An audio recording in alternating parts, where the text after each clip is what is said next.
আসসালামু আলাইকুম এভরিওয়ান। আশা করছি সবাই ভালো আছেন এবং সুস্থ আছেন। সকাল বা সন্ধ্যার চায়ের সাথে যদি হয় এরকম সুস্বাদু গরম গরম পাকোড়া, তাহলে কেমন হয় বলুন তো? হ্যাঁ ভিউয়ার্স, আজ আমি আপনাদের সাথে শেয়ার করব দারুণ মজার একটি পাকোড়ার রেসিপি। আর সেই পাকোড়াটা যদি তৈরি করা হয় এই রকম সুন্দর সরিষা ফুল দিয়ে তৈরি, তাহলে তো কোনো কথাই নেই। হ্যাঁ ভিউয়ার্স, আজ আমি পাকোড়া তৈরি করার জন্য এখানে নিয়ে নিয়েছি মসুর ডাল। আর এই ডালটাকে আমি আগেই ভিজিয়ে রেখেছিলাম। এটাকে ধুয়ে পরিষ্কার করে নিয়ে এখন আমি ব্লেন্ডারে ব্লেন্ড করে নিব। আপনারা চাইলে শিলপাটাতে বেটেও এই কাজটা করে নিতে পারেন। আর আমি এখানে প্রায় 2 কাপ পরিমাণে সরিষা ফুল একেবারে কুচি করে কেটে নিয়েছি, যেটা আপনারা দেখতে পাচ্ছেন এখন। আর এই সরিষা ফুলটা অবশ্যই টাটকা হতে হবে, একেবারে টাটকা সরিষা ফুল ধুয়ে পরিষ্কার করে কুচি করে কেটে নিয়েছি। ডালটাও আমার পেস্ট করা হয়ে গেছে। আর আমি ডালটা একেবারে মিহি পেস্ট করিনি, একটু দানা দানা আছে। আর এই যে ডালটা আমি এখানে দিয়ে দিয়েছি। আর আমি এখানে নিয়ে নিয়েছি হাফ কাপ পরিমাণে পেঁয়াজ কুচি, স্বাদ অনুযায়ী কাঁচামরিচ কুচি, লবণ টেস্ট অনুযায়ী। আর আমি এখানে দিয়ে দিচ্ছি জিরা এবং ধনিয়ার গুঁড়ো হাফ চামচ করে, হাফ চামচ হলুদ গুঁড়ো, আর সেই সাথে দিয়ে দিচ্ছি শুকনা মরিচের গুঁড়ো 1 চামচ পরিমাণে। আপনারা অবশ্যই আপনাদের টেস্ট অনুযায়ী মরিচটা দিয়ে দিবেন। আর হাফ কাপ পরিমাণে দিয়ে দিয়েছি ময়দা।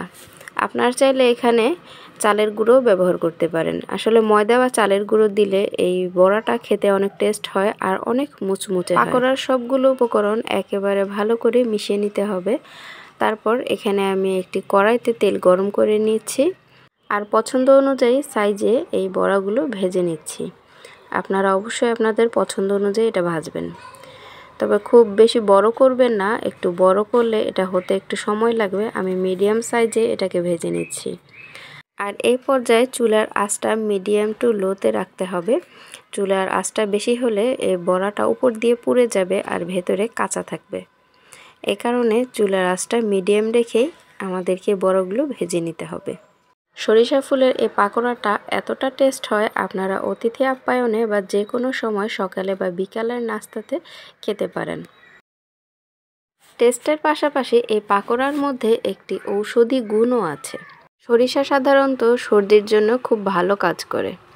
আর এটা যেহেতু সরিষা ফুল দিয়ে তৈরি করছি, তাহলে এটাও আমাদের সর্দির জন্য অনেক ভালো কাজ করবে। আপনাদের সাথে কথা বলতে বলতে আমার পাকোড়াটা প্রায় ভাজা হয়ে গেছে। দেখতে পাচ্ছেন নিশ্চয়ই এটা কত সুন্দর একটা কালার এসেছে। আর পাকোড়াটা যখন আমি ভেজেছি, নামানোর সাথে সাথে আমার ছেলেরা আর আপনাদের ভাইয়া মানে আমার হাজব্যান্ড, ওরা 3 জনে মিলে একেবারে অর্ধেকটা শেষ করে ফেলেছে।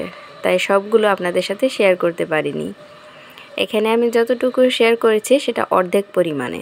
ভিডিও করব বলে অর্ধেকটা আমি সরিয়ে রেখেছিলাম। তাহলে বুঝতে পারছেন নিশ্চয় এটা কতটা টেস্ট ছিল। যাই হোক, যারা এতক্ষণ ধরে আমার বকবক সহ্য করছেন সবাইকে অনেক অনেক ধন্যবাদ।